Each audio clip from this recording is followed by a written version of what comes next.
지역의 관광 정책을 세우는 첫걸음은 관광객의 현황을 정확하게 분석하는 겁니다. 하지만 가장 기초적인 관광객 숫자부터 제각각이다 보니 논란이 가중되는데요.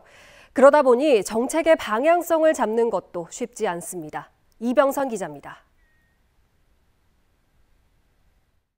지난 2019년부터 지난해까지 원주시의 관광객 수 통계입니다. 빨갛게 표시된 그래프는 원주시 내부 통계, 파란 그래프는 국가 승인 통계인 관광지식 정보 시스템에 등록된 통계입니다. 수치가 많게는 2배 가까이 차이 납니다. 관광지식 정보 시스템은 주요 관광지 입장객 수만 합치기 때문에 지역 축제 방문자와 관광지에 포함되지 않은 숙박시설 방문자가 빠져 있기 때문입니다.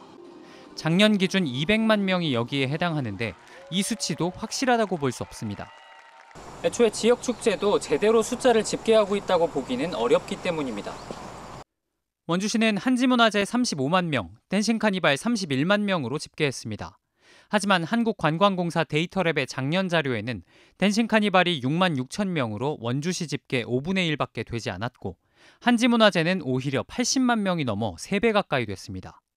여기에 강원관광재단은 방문객 숫자를 관광객 숫자로 바꿔 발표하면서 많게는 10배 이상 숫자를 부풀리는 등 발표 기관마다 수치가 제각각입니다.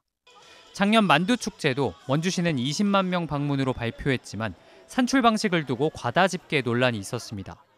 원주시 도시정보센터의 센서를 이용한 방식이었는데 한 명이 여러 번 중복 집계되거나 평소 방문자 수가 많은 곳임에도 이를 고려하지 않았다는 지적이었습니다.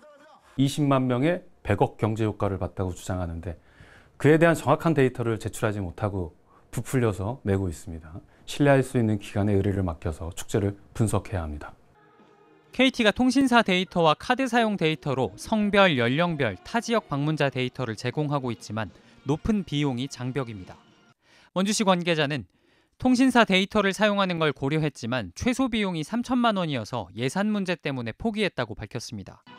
좀 더 세밀하고 다양한 각도의 관광객 집계가 이루어지지 않으면 올바른 관광 정책도 세워지기 어려울 수밖에 없습니다. MBC 뉴스 이병선입니다.